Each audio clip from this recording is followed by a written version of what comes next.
Good day and happy Sabbath day. Yeah, today let's touch on a hot button issue. Uh, so this issue is centered on the issue around whether a Christian should date or not. So, well, what is dating? Dating actually it involves,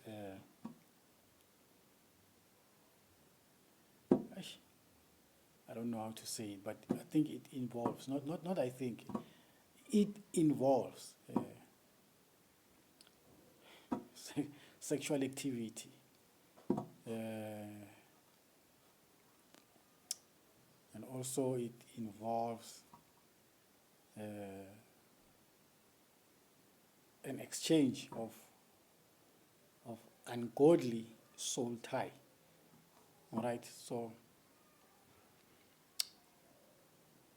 why am I saying ungodly? Because dating it is not blessed. It's not a blessed thing. God doesn't know dating. God knows marriage and friendship. So dating is actually having sex outside marriage, all right, which is consequential. The outcome is very bad. I've experienced it myself before God had found me. So now, because of this bad outcome, I've learned a lot, all right, and God had to provide a solution to these things. Okay, so should a Christian date or not? So my answer is Christians should not date. Okay? Because dating is a defilement process. Yeah, for the lack of better words. It is defiling. Okay? Because it involves what? Fornication. Fornication is sex outside marriage. That is fornication. And so in Christianity, there's this thing called courtship. Okay? This is the opposite of dating. I said dating involves sexual activity to strengthen the relationship, as they say. Okay? But they forget that this thing is not blessed. It comes with, as a package, it comes with other things packaged inside, which will turn out to make life miserable. Okay? Because remember, the moment you are joined to somebody sexually, you become one with that person. And as a result, you're going to show some characteristics which you wouldn't do had you been single. Okay? Some strange characteristics will show up. People will notice, hey, my brother, you have changed. The next thing you have mood swings. The next thing you become vulgar. The next thing you become violent. The next thing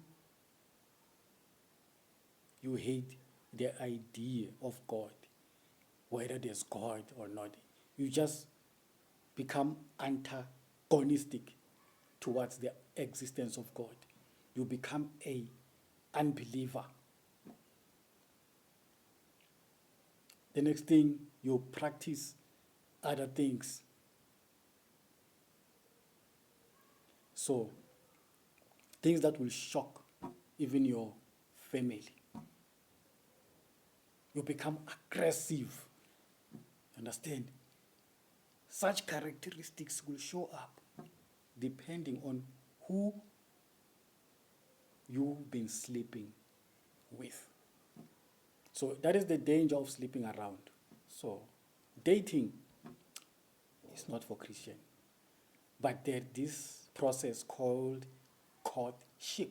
Courtship is a process or a period where two parties are engaged in a relationship, okay, with an intention to get married. So now the reason for courtship is to get to know each other better. No touching, no kissing, no hugging. Okay.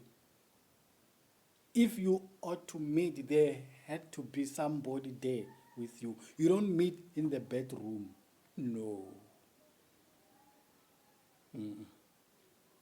Mm. And it shouldn't be the two of you. I mean, in the place of meeting, whether in a living room or elsewhere, there had to be somebody else there. Because the devil is a tempter. So in courtship now, the reason for courtship is to get to know your partner better, whether in religion or in beliefs or in many other aspects of life, to get to know that person much better. So you grow in your relationship, you have to know what your partner reacts in a certain situation. So you understand such things. You get to know them better. So the parents must know about the relationship, the friends, the pastor, or relative members also. They have to know about the courtship. No touching, no sex, no kissing, no hugging. You just get to know better until the right time comes. Therefore, you can do whatever you want in marriage.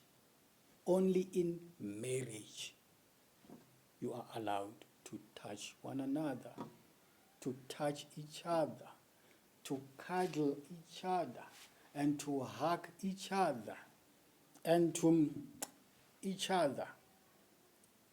Okay? But not outside marriage, not during courtship. Because a point of marriage is to have a thriving relationship with your partner. It is not marriage is not focused on sex. Yeah, sex is part of it, but it is not the main reason. Okay? In Christianity, because sex has a tendency to become an idol. Yeah, outside Christianity, people they marry for sex. But in Christianity, that shouldn't be the reason. In Christianity, marriage should glorify God. So there had to be a difference between a Christian and a worldling.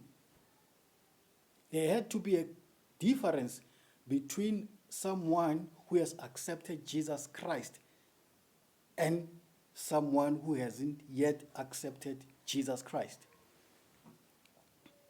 Because today, by the look of things, there's no difference. It is because now the church has become the world. The church and the world is the same thing. You can't spot the difference today. But we need to return to the old landmarks. We need to return to God. So yes. So this is what I wanted to clarify. So may God bless us as we seek His face. In Jesus' name, amen.